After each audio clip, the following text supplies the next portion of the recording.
ओम नमः शिवाय. परमपूज्य गुरुदेवता श्री कलावती माता लिखित परमार्थ मार्गदर्शन भाग दुसरा. सत्वशील राजे. 8. भद्रायू राजा. अवंती नगरीत मदन नावाचे एक ब्राह्मण राहत असे. तो आपल्या घर दारा पुत्रादिकांना सोडून पिंगला नावाच्या वेश्येच्या घरीच सतत राही. एके दिवशी अकस्मात पिंगलेकडे शिवयोग्यांचे आगमन झाले.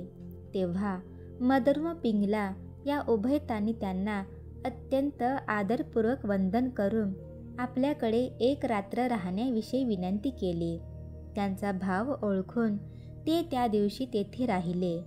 उभयतांनी त्यांची मनोभावे सेवा करून त्यांचा आशीर्वाद मिळविला.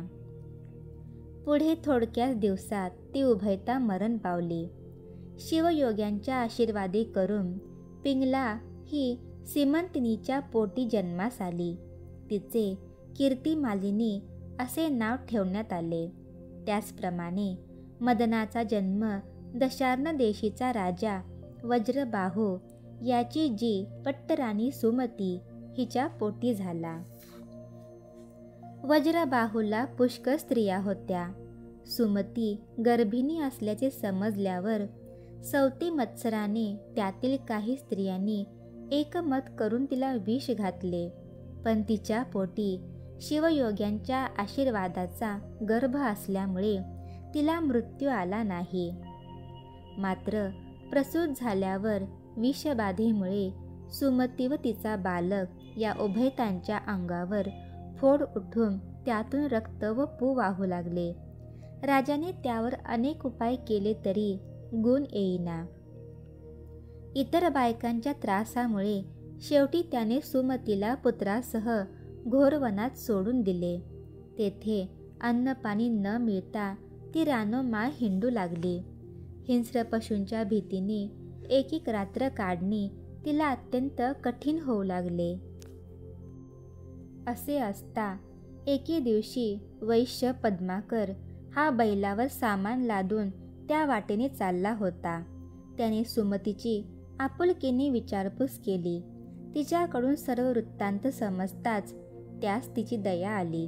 त्याने तिला आपली धर्मकन्या असे मानून आपल्या घरी बोलावून नेले आणि वैद्याकडून औषधोपचार सुरू केले. परंतु व्यथा कमी होण्यापेक्षा रोगाचे प्रमाण दिवसेंदिवस अधिकाधिकच वाढू लागले आणि शेवटी वेदना असह्य होऊन बालक मरण पावले. तेव्हा सुमती अत्यंत शोक करू लागली. वैश्य पद्माकर तिची समजूत घालू लागला. इतक्यात तेथे शिवयोग्यांचे आगमन झाले. पद्माकराने आदरपूर्वक त्यांना बसावयास आसन देऊन सुमतीचा इत्थंभूत वृत्तांत त्यांच्यापुढे सांगितला. तेव्हा शिवयोग्यांनी तिला एक चिमूट भस्म दिले आणि हे भस्म प्रथम तू मुलाच्या अंगाला लाव, त्यावर तुझ्या अंगालाही लावून घे असे सांगितले. तिने त्याप्रमाणे केल्यावर मृत पुत्र जिवंत झाला. तसेच दोघांच्या अंगावरील क्षतेही नाहीशी झाली. त्यानंतर शिवयोग्यांनी सुमतीला मंत्रोपदेश करून मुलाचे भद्रायू असे नाव ठेवले आणि माझी आज्ञा होईपर्यंत हा राजपुत्र असल्याचे कोणासही कळू देऊ नका असे सुमती व पद्माकर यांना सांगून शिवयोगी अंतर्धान पावले.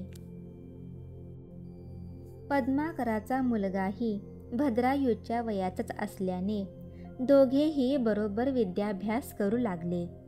पद्माकर दोघांवरही सारखेच प्रेम करी. भद्रायूला 12वे वर्ष लागले तोच शिवयोगी पुन्हा तेथे आले. सुमतीने भद्रायूस त्यांच्या पायावर घातले आणि त्यांची मनोभावे पूजा केली. शिवयोग्यांनी भद्रायूला 12,000 नागांचे बळ व जेणेकरून शत्रू मूर्छित पडतील असा एक शंख दिला आणि शिवकवच मंत्राचा उपदेश करून ते गुप्त झाले. पुढे काही दिवसांनी दशार्ण देशीचा राजा वज्रबाहू याला परचक्राने वेढा दिला. हे वर्तमान भद्रायूच्या कानावर आले तेव्हा भद्रायू, सुमती व पद्माकर यांची आज्ञा घेऊन बापाच्या मदतीसाठी गेला. बरोबर पद्माकराचा पुत्रही होता. रणभूमीवर जाताच भद्रायूने गुरूंचे स्मरण करून त्यांनी दिलेला शंख फुंकला. त्याबरोबर सारे शत्रू मूर्छित पडले. गुरुकृपेने भद्रायू विजयी झाला.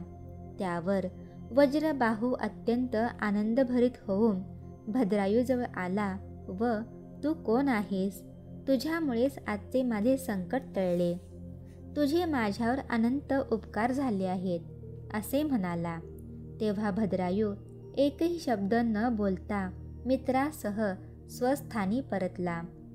विजयी होऊन आलेल्या भद्रायूस पाहताच पद्माकराने त्यास आलिंगन दिले व त्याचे फार कौतुक केले.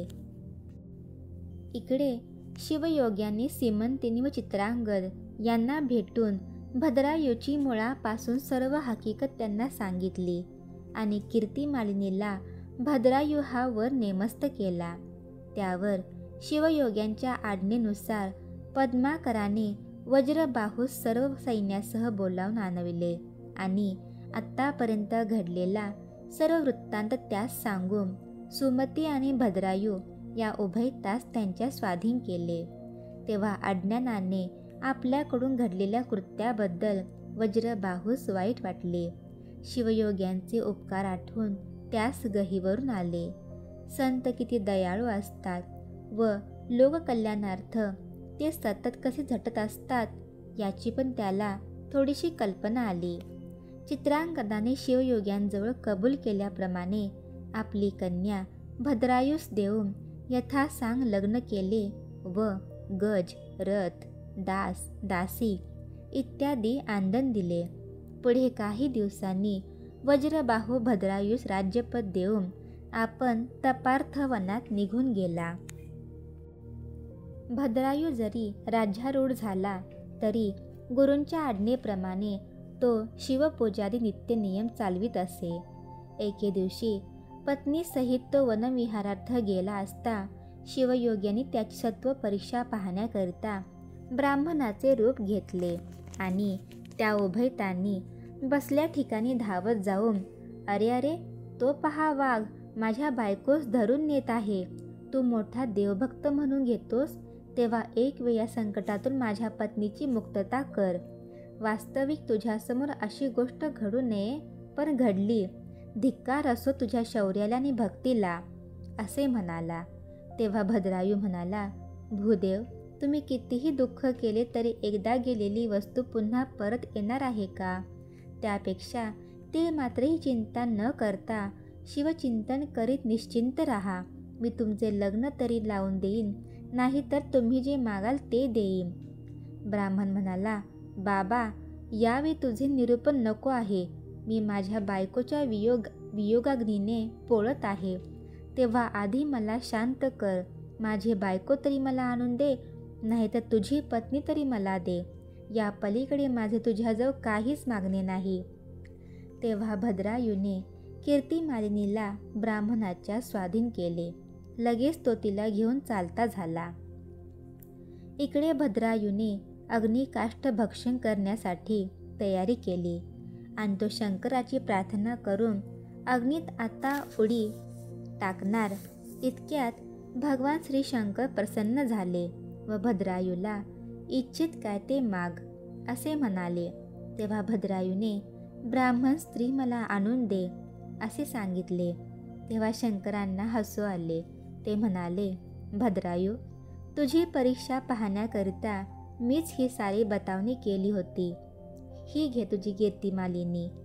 असे म्हणून शंकरांनी तिला भद्रायूच्या समोर उभी केली आणि भद्रायूच्या मस्तकावर हस्त ठेवून तू 10,000 वर्षेपर्यंत राज्य करून शेवटी शिवलोकी जाशील असा त्याला आशीर्वाद दिला आणि शंकर अंतर्धान पावले. परमेश्वराचा न्यायच असा आहे की ज्याने जसे कर्म केले असेल तसे त्याने फळ भोगले पाहिजे. मग तो रंक, राजा किंवा देवाधिक कोणीही असो.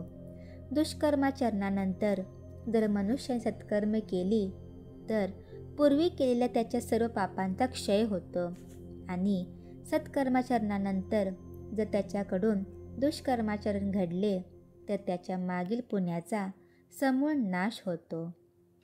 श्री सद्गुरुनाथ महाराज की जय.